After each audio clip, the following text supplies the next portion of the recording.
Inilah Injil suci menurut Yohanes. Setelah Yesus yang bangkit berkata kepada Petrus, "Ikutlah aku." Petrus berpaling dan melihat bahwa murid yang dikasihi Yesus sedang mengikuti mereka, yaitu murid yang pada waktu mereka sedang makan bersama, duduk dekat Yesus dan berkata, "Tuhan, siapakah dia yang akan menyerahkan Engkau?" Ketika Petrus melihat murid itu, ia berkata kepada Yesus, "Tuhan, apakah yang akan terjadi dengan dia ini?" Jawab Yesus, "Jikalau aku menghendaki supaya ia tinggal hidup sampai aku datang, itu bukan urusanmu, tetapi engkau ikutlah aku."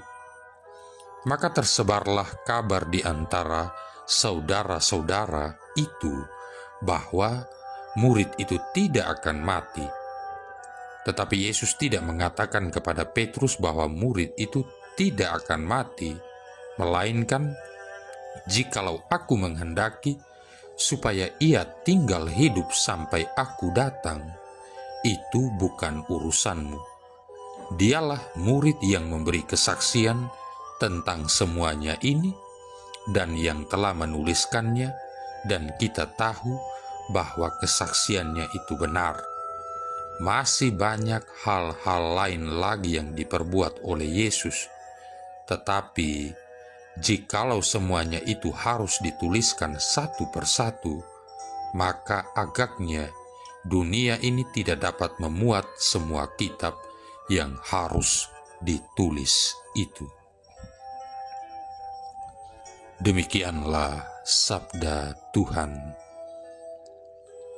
Saudara-saudari yang terkasih, Yesus menegur dengan keras Petrus karena muridnya yang satu ini ingin mengetahui segala sesuatu tentang seorang murid yang lain. Jawaban Yesus adalah bahwa kehendak Dialah yang penting. Apapun yang dikehendakinya atas murid yang dikasihinya, itu bukanlah urusan Petrus. Yesus menginginkan agar Petrus berkonsentrasi pada rencana-rencana Allah untuk hidupnya sendiri. Apabila Petrus terus saja mau tahu tentang orang-orang lain di sekeliling dirinya, dan bukan secara langsung memusatkan perhatiannya pada Yesus dan sabdanya, maka Petrus tidak akan pernah dapat melihat jalan yang telah disediakan Yesus bagi dirinya. Saudara-saudari yang terkasih, sesungguhnya Allah mempunyai sebuah rencana indah bagi diri kita masing-masing. Inilah pelajaran yang pada akhirnya dipahami oleh George Bailey dalam film yang berjudul It's a Wonderful Life.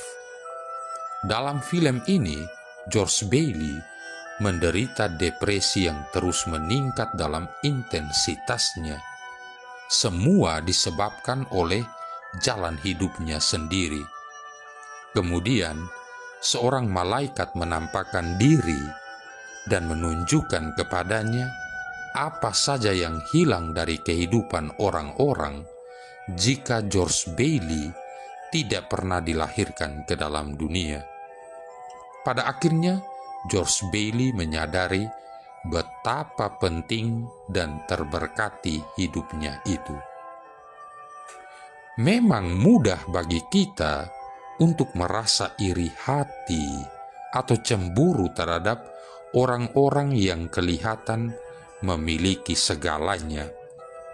Mereka yang begitu mudah dan alamiah dapat menghayati hidup atau memahami apa-apa saja yang bersifat rohania.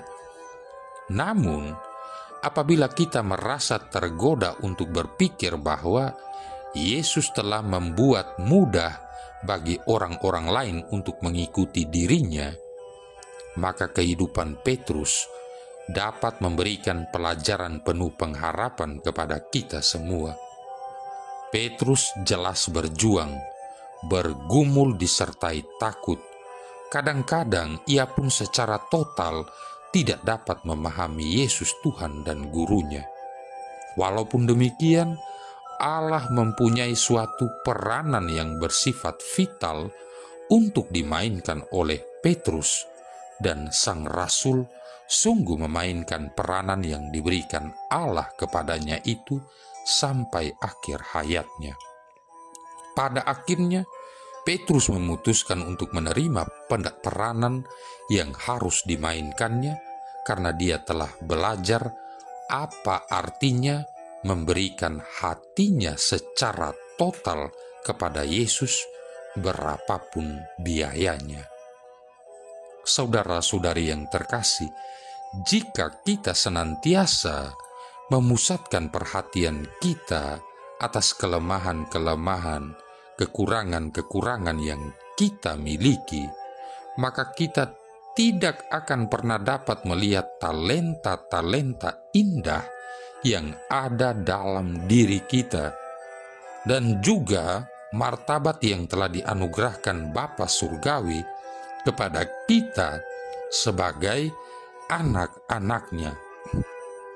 Dia telah membuat sebagian dari diri kita menjadi guru-guru yang baik, sebagian lain menjadi pelayan-pelayan sabdanya, misionaris-misionaris ke seluruh muka bumi, dan lain sebagainya.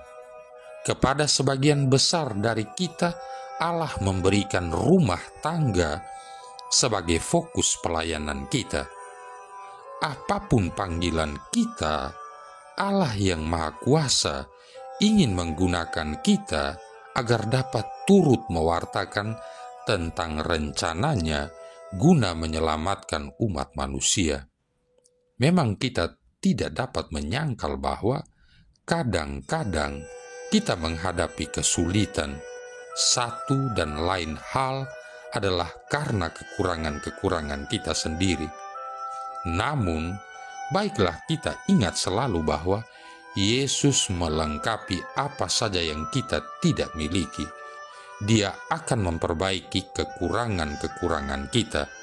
Yang diinginkan Yesus dari diri kita masing-masing adalah sebuah hati yang memiliki kemauan, dan Ia pun akan ada bersama kita untuk menolong kita. Marilah berdoa. Allah Bapa yang kekal dan kuasa, kami telah Kau perkenankan merayakan kebangkitan Putra-Mu selama masa Paskah yang esok akan memuncak dan berakhir pada hari raya kedatangan Roh Kudus. Semoga berkat bantuan Roh Kudus-Mu, kami dapat mewujudkan rahmat Paskah dalam hidup kami sehari-hari. Dengan pengantaran Yesus Kristus Putra-Mu Tuhan kami, yang bersama dengan Dikau dalam persatuan Roh Kudus hidup dan berkuasa, satu Allah sepanjang segala masa. Tuhan memberkati kita sekalian, Bapa, Putra, dan Roh Kudus.